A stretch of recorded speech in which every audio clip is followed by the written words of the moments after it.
Keling. Bitta tarixini ham aytib o'tsangiz. Keling. Kir darov qo'llarini tushirib bunaqa bo'ling. Kelinglar. Aha. Endi bu hovli bilasizmi? Mana bu qo'shnimizni hovlilari bor-ku, birinchi darvoza. Aha. O'sha bizani hovli mana orqamizda mana imorat qilyapti-mi? O'rtada faqat bitta devor bizga. Vaqtiga bitta bo'yni hovlisi bo'lgan. 3 ta hovli bitta odamniki bo'lgan. U yerda erkaklar yashagan, otxona bo'lgan, ana podvallari bor. Bu yerda ayollar yashagan. Mana uyda, u yer orqasidagi uyda mehmonxona bo'lgan.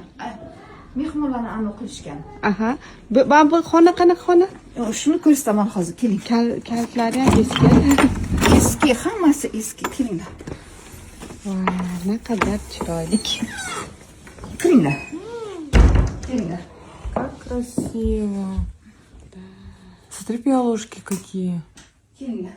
Mana shu qaynatamni amakilarni hovlisi bo'lgan, o'sha sotib olganlar Salmatboy degan bir amakilar bo'lgan. Keyin u kishini mana Hazrat xo'jayinning nimasi deb, u kishini katavon qilib olganlardan keyin qaynatamga shunday uyni berib ketganlar. Mana hozir mana kelib kelganimga 42 yil bo'layotgan bo'lsa, undan oldin ancha yashashgan shu hovlida-da. Mana shu 3 ta hovli, bitta bo'yni hovlisi bo'lgan. Mana hozir mana shu 160 yildan o'tgan bu hovli uylarga. 160 yildan 160 yildan oshgan. Mana devor qarab turgan mana bu yeri. Aha. Xuddi mana shu bizning uyga o'xshagan ularning ham mana shu katta uylar, zallari. Ha. O'xshash. Ular orqadagi hovlining ham nimasi mana shunaqa. Eski mana shunaqa. Mana bu mehrob. Mana shu tomonga mana mehrobga qarab shu yerda namozimizni o'qiymiz, ibodatlarimizni qilamiz. Bunaqa eski uylardan sanoqli qolgan hozir, to'g'ri gap, Buxoromizda ham. Lekin bor ancha. Mana Pajalka tomonlarda ham borsangiz juda ko'p bunaqa eski uylar.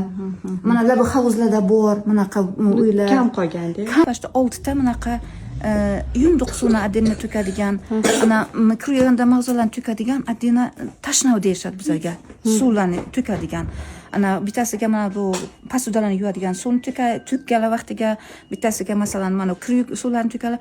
U suvlar qayerga ketadi hech kim bilmaydi. Bizda Buxoron tilida tazar deyshadi uni. Suvlar qayerga ketadi hech kim bilmaydi. To'lmaydi ham ular. To'lmaydi.